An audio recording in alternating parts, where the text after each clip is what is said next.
Olá, boa tarde. Já estava com saudade. Começando mais um programa Ministério Fios de Prata, mais vida. E hoje, como sempre, nosso programa vai estar muito legal. E você aí, já se inscreveu no canal da Igreja Batista de Brasilândia? Temos muita coisa boa. Então se inscreva, curta o ministério, né? Curta o site da Igreja Batista de Brasilândia e que nós possamos ser abençoados com o programa de hoje. Vamos assistir junto?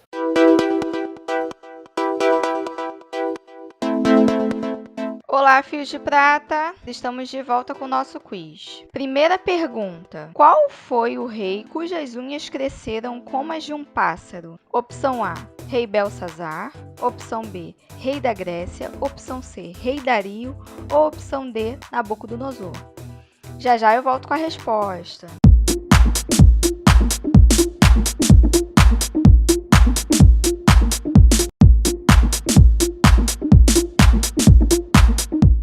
Número 4. Diminui as dores nas costas. Quando você caminha, você fortalece toda a musculatura da sua coluna. E músculos mais fortes na coluna previnem dor. Para isso, é necessário que você caminhe com a coluna alinhada, com a coluna reta. Isso vai te ajudar muito a diminuir dor nas costas e também vai te ajudar a ter uma postura mais elegante. Número 3.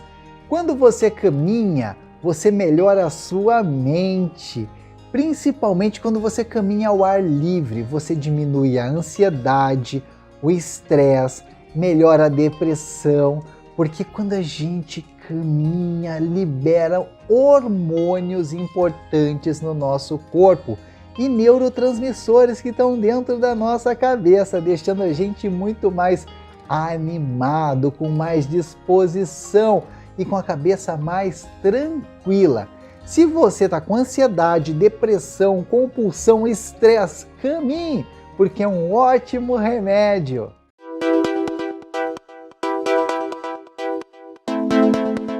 E aí, tô de volta. Vocês já sabem a resposta? Acertou quem respondeu a opção D, Rei Nabucodonosor. Você encontra essa referência no livro de Daniel, capítulo 4, versículo 33.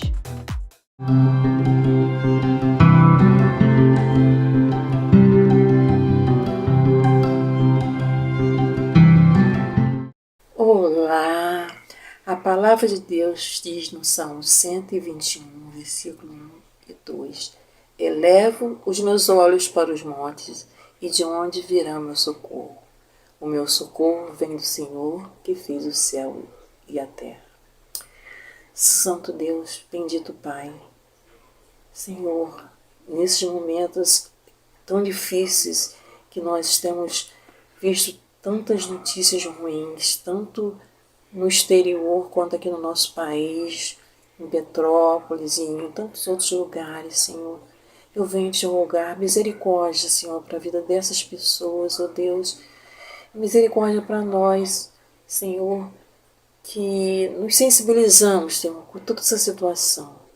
Eu peço a tua bênção, Senhor, para essas pessoas e para cada pessoa que está neste momento sintonizada neste programa, meu Deus. Visita cada lar.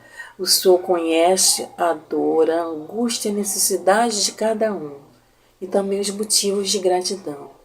Isso eu entrego tudo a Ti, Senhor.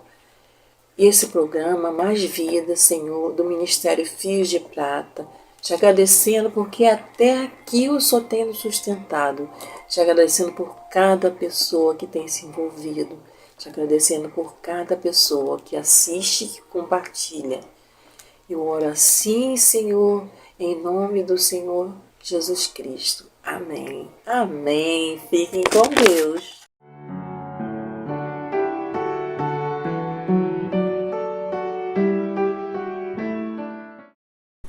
Olá, queridos, que bênção poder dividir um pouco da palavra de Deus com você, compartilhar um pouco daquilo que Deus tem colocado no nosso coração.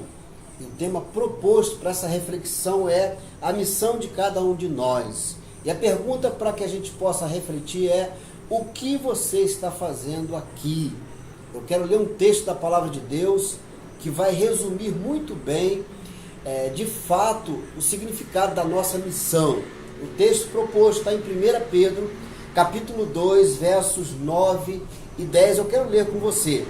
Diz assim: vocês, porém, são geração eleita, sacerdócio real, nação santa, povo exclusivo de Deus, para anunciar as grandezas daquele que os chamou das trevas para a sua maravilhosa luz. Antes vocês nem sequer eram povo, mas agora são povo de Deus. Não haviam recebido misericórdia, mas agora o receberam. Deus nos deu o ministério da reconciliação. Isso foi nos confiado. O apóstolo Pedro, ele quando descreve essa carta, ele nos ensina, nos mostra, nos direciona que o ministério que foi confiado a nós é o ministério da reconciliação. E de início, eu quero dizer para você que nos acompanha que é uma honra participar dessa obra do ministério da reconciliação, porque essa reconciliação é efetivada por Deus, que cabe a nós anunciar. Deus escolheu a nós, os anjos queriam anunciar essa palavra, esse ministério de reconciliação, mas Deus nos escolheu, pessoas imperfeitas, falhas, mas Deus confia a cada um de nós esse ministério. Para isso, Deus mesmo cria esse ministério de reconciliação, a qual todos nós somos chamados como embaixadores de Cristo. Esse é o convite. E agora já deu para você saber de fato qual é a missão de cada um de nós. A nossa missão é a missão da reconciliação. Era um serviço que era dado apenas para o sumo sacerdote, aquele homem que ligava Deus ao seu povo a Deus, e hoje nós somos esse sacerdócio universal. E nós então temos acesso a Deus e temos aí a responsabilidade dessa missão de reconciliar, de religar, que no latim vem dessa palavra religião, que é religare, que é a ideia de então de nos reconciliarmos com Deus. O apóstolo Paulo fala isso lá em Romanos capítulo 3, verso 23, ele diz: todos pecaram e destituídos estão da presença de Deus. Então nós só estamos em Cristo, só estamos juntos com Deus em Cristo Jesus. Então essa é a missão de cada um de nós. Então nós vamos continuar com essa reflexão.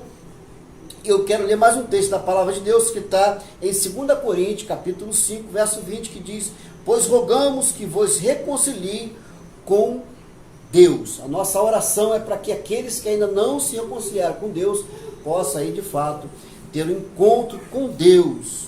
E esse texto do apóstolo Pedro nos ensina algumas lições. Tem várias lições. Se você começar a ler a partir do capítulo 2, você vai ver aí algumas lições importantes de como devemos exercer essa missão de cada um de nós, como foi o tema proposto. E essas lições são relevantes para a nossa vida. A primeira lição que a gente aprende nesse texto é que nós devemos, então, para exercer essa missão, santificar a nossa vida. Veja aí, capítulo 2, a partir do verso 1. Diz assim: portanto, livrem-se de toda maldade, de todo engano, hipocrisia, inveja e toda espécie de maledicência. Então, o que a palavra de Deus está nos exortando é que há uma missão para a gente, que é o ministério da reconciliação, mas nós não podemos exercê-la de qualquer maneira. Nós precisamos, então, santificar a nossa vida.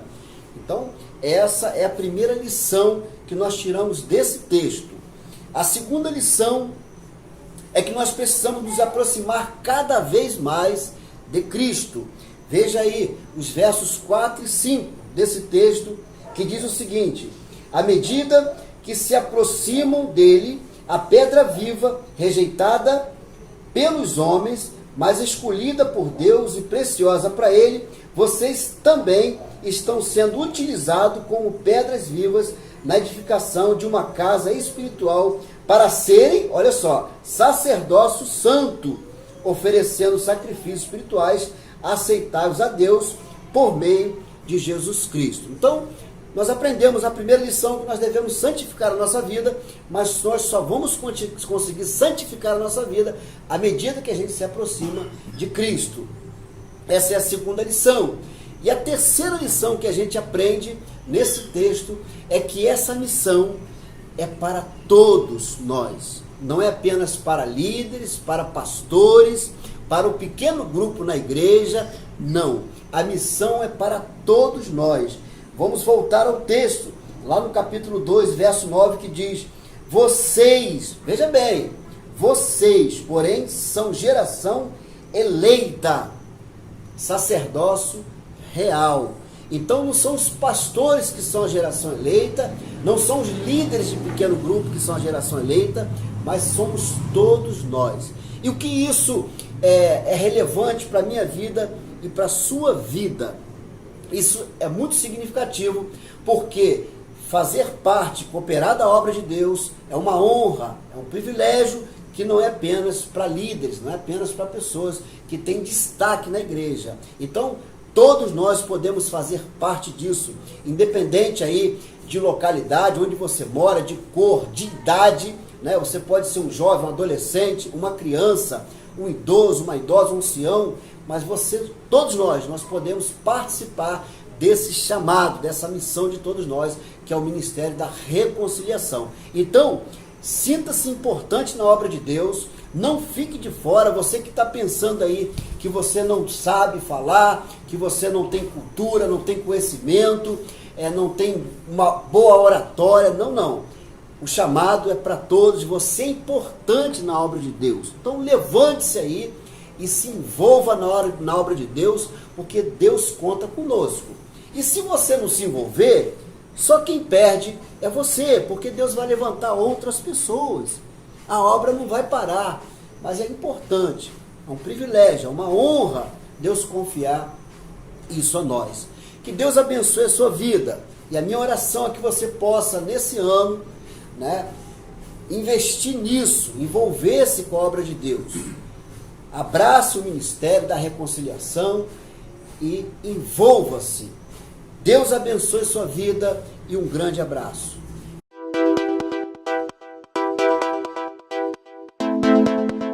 Voltei com mais uma pergunta.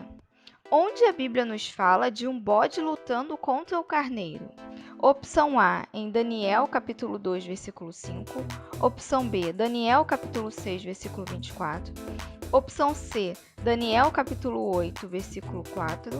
Ou opção D, Daniel capítulo 8, versos de 5 a 7. Essa tá fácil de achar, hein?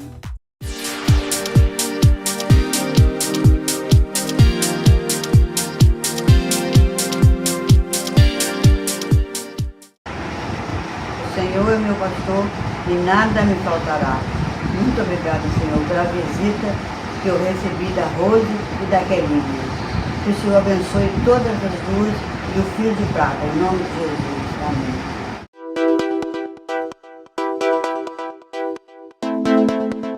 Voltei com a última resposta, pessoal. Acertou quem escolheu a opção D.